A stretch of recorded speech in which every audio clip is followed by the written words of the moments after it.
Friends, welcome to my channel. நம்ம சேனலில் இன்றைக்கி குழந்தைங்கள்லேருந்து பெரியவங்க வரைக்கும் எல்லாருக்குமே ரொம்பவே பிடிச்ச ஒரு குஸ்கா ரெசிபி தாங்க எப்படி செய்கிறதுன்னு பார்க்க போகிறோம்.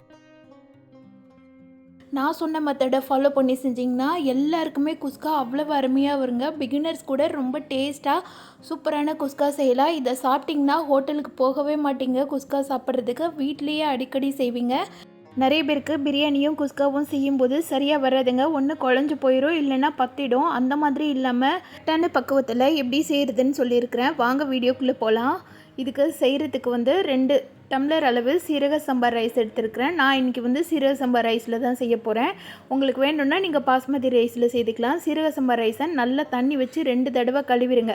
கழுவிட்டு இதை ஊற வைக்க வேண்டாம். தண்ணி எல்லாம் ஃபில்ட்ரு பண்ணிவிட்டு ஒரு 1/4 டம்ளர் அளவு தண்ணி மட்டும் அதுலேயே இருக்கட்டும். அதாவது அரிசி கழுவுன ஈரத்துலேயே அந்த அரிசி ஊறட்டும். தண்ணி எதுவும் எக்ஸ்ட்ரா ஊற்ற வேண்டாம். இந்த மாதிரி செஞ்சோன்னா அரிசி நல்லா ஊறி போகாமல் ஓரளவுக்கு நல்ல பக்குவமாக வருங்க. அதனால் இந்த மெத்தடை ஃபாலோ பண்ணிக்கோங்க. இதில் தக்காளி 1/4 கிலோவும் வெங்காயம் 1/4 கிலோவும் எடுத்து அரிஞ்சு வச்சுக்கலாம். இப்போ குக்கரில் தான் நம்ம செய்ய போகிறோம். குக்கரில் 100 ml அளவு எண்ணெய் சேர்த்துக்கலாம். வாசனைக்காக 3லேருந்து 4 ஸ்பூன் அளவு நெய் சேர்த்துக்கோங்க. இதில் நான் சொல்கிற பொருள் எல்லாத்தையும் போட்டுக்கோங்க. சோம்பு, சீரகம், ஏலக்காய், ஸ்டார் அனஸ், பட்டை, பிரிஞ்சி இலை, அன்னாச்சிப்பூ, மராட்டி மொக்கு, கொஞ்சம் ஜாதி பத்திரி, இதெல்லாம் போட்டால் தாங்க குஸ்கா நல்லா கமன்னு ஹோட்டலில் சாப்பிட்ற மாதிரி அவ்வளோ சூப்பராக இருக்கும். தக்காளியை கொஞ்சம் பெரிய பெரிய சைஸாக அரிஞ்சு வச்சுருக்கிறேன். வெங்காயத்தை இந்த மாதிரி நீல வாக்கில் அரிஞ்சு வச்சுக்கோங்க. இதெல்லாத்தையும் ரெடி பண்ணி வச்சிட்டிங்கனாலே குஸ்கா பாதி வேலை முடிஞ்ச மாதிரிங்க. இந்த பொருளெல்லாம் மிஸ் பண்ணாமல் எதையுமே மிஸ் பண்ணிடாதீங்க. இதோட குவான்டிட்டியும் பார்த்துக்கோங்க. கொஞ்சம் கொஞ்சம் சேர்த்துருக்குறேன். ஒரு 5-6 பீஸ் சேர்த்துருக்குறேன். இது 400 ml அரிசிக்கான அளவு. இதெல்லாத்தையும் அந்த எண்ணெயில் போட்டு பொரிய விட்டுடலாம். இதெல்லாம் பொரிய விடும்போது ஃப்ளேம் லோ ஃப்ளேம்லேயே இருக்கட்டும். கண்டிப்பாக நெய் சேர்த்துக்கோங்க. அப்போ தான் நல்லா வாசமாக இருக்கும். இதெல்லாம் லைட்டாக பொரிய ஆரம்பிச்சோன்னே ஒரு கைப்பிடி அளவு முந்திரி பருப்பு சேர்த்துக்கலாம். முந்திரி பருப்பு லைட்டாக கலர் சேஞ்ச் ஆகிற வரைக்கும் வதக்கிக்கலாம். அதாவது ஒரு நிமிஷம் மட்டும் நல்லா வதக்கிக்கோங்க. வதக்கிட்டு இது கூட நம்ம அரிஞ்சு வச்சுருக்கிற பெரிய வெங்காயத்தை சேர்த்துடலாம்.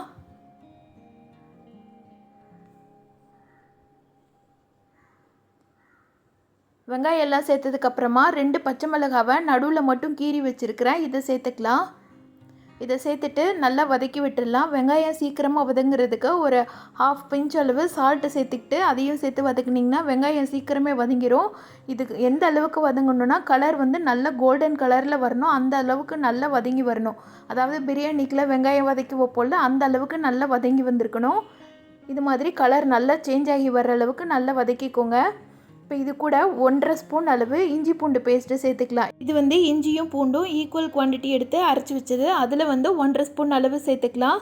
சேர்த்துக்கிட்டு இதையும் சேர்த்து நல்லா வதக்கிடலாம். இஞ்சி பூண்டு பச்சை வாசனை போகிற வரைக்கும் நல்லா வதக்கி விட்டுடுங்க.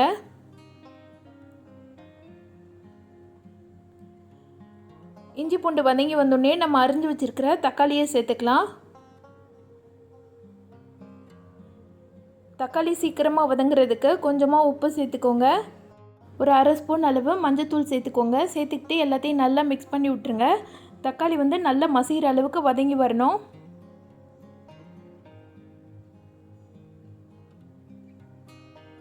பாருங்கள், தக்காளி நல்லாவே மசிஞ்சு வந்துருச்சு. இப்போ இது கூட நம்ம மசாலா ஐட்டம் ஒன்றா சேர்த்துடலாம். சில்லி பவுடர் 1 ஸ்பூன் சேர்த்துருக்குறேன். கலருக்காக 1/2 ஸ்பூன் அளவு காஷ்மீரி சில்லி சேர்த்துருக்குறேன். இது கூட தயிர் 2லேருந்து 3 ஸ்பூன் அளவு சேர்த்துக்கோங்க. சேர்த்துக்கிட்டு எல்லாத்தையும் நல்லா மிக்ஸ் பண்ணிடுங்க. தயிர் மிக்ஸ் பண்ணோன்னே நல்லா அது மிக்ஸ் ஆகி வரணும். அதே நேரம் எண்ணெய் லைட்டாக பிரிஞ்சு வர அளவுக்கு நல்லா கலரி விட்டுடுங்க. இப்போ பார்த்திங்கனாலே தெரியும், நம்ம தயிர் மிக்ஸ் பண்ணோன்னே லைட்டாக எண்ணெய் பிரிஞ்சு வர ஆரம்பிச்சிருச்சு. மசாலாவோட பச்சை வாசனையும் போயிட்டு எண்ணெயும் நல்லா பிரிஞ்சு வந்திருக்கு. இந்த டைமில் ஒரு கைப்பிடி அளவு கொத்தமல்லி தழை நல்லா அரிஞ்சு வச்சுருக்கிறேன். அதை சேர்த்துக்கலாம்.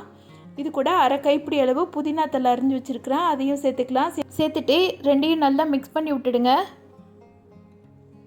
இப்போவே குஸ்காவோட ஃப்ளேவர் அவ்வளவு கமன்னு வருதுங்க. ஒரு நிமிஷத்துக்கு எல்லாத்தையும் நல்லா வதக்கி விட்டோன்னே இதுக்கு தண்ணி சேர்க்க ஆரம்பிச்சிடலாம். நான் இன்றைக்கி 2 டம்ளர் அளவு அரிசி எடுத்துருக்கிறேன். அதுக்கு 4 டம்ளர் அளவு தண்ணி சேர்த்துக்கோங்க. நிறைய பேருக்கு இந்த இடத்துல தாங்க மிஸ்டேக் வரும். அதாவது தண்ணியோட அளவு எவ்வளோ சேர்க்குறதுன்னு தெரியாது. அந்த தண்ணி எந்த டைமில் நம்ம விசில் போடுதுன்னு தெரியாது.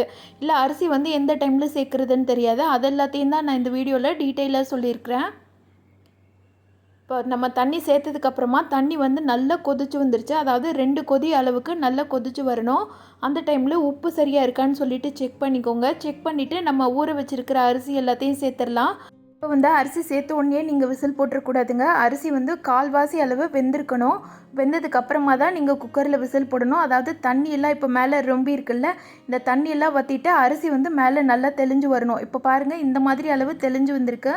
இந்த டைமில் நீங்கள் ஃப்ளேம் வந்து நல்லா லோ ஃப்ளேமில் வச்சுருங்க. லோ ஃப்ளேமில் வச்சுட்டு 10 நிமிஷத்துக்கு நல்லா குக் பண்ணி விட்டுருங்க. இந்த டைமில் குக்கரில் இருந்து விசில் வந்தாலும் பரவாயில்ல, வரலைனாலும் பரவாயில்ல, 10 நிமிஷத்துக்கு மட்டும் லோ ஃப்ளேமில் வேக வச்சுட்டு ஸ்டவ் ஆஃப் பண்ணிடுங்க.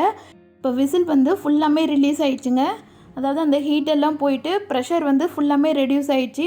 இப்போ பாருங்கள், நம்ம குஸ்கா எவ்வளோ சூப்பராக பொல பொலன்னு வந்திருக்குன்னு சொல்லிட்டு இதை வந்து இந்த குக்கர்லேயே வைக்காமல் ஒரு அகலமான பாத்திரத்தில் மாற்றிடுங்க.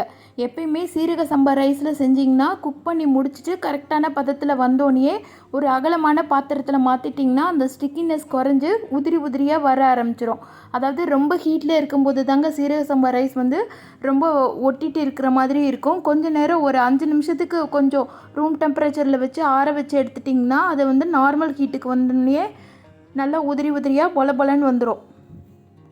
பார்த்திங்கனாலே தெரியும் அரிசி வந்து எவ்வளோ பொல பொலன்னு இருக்குதுன்னு சொல்லிட்டு. வாசனையும் அவ்வளோ அருமையாக இருக்குங்க.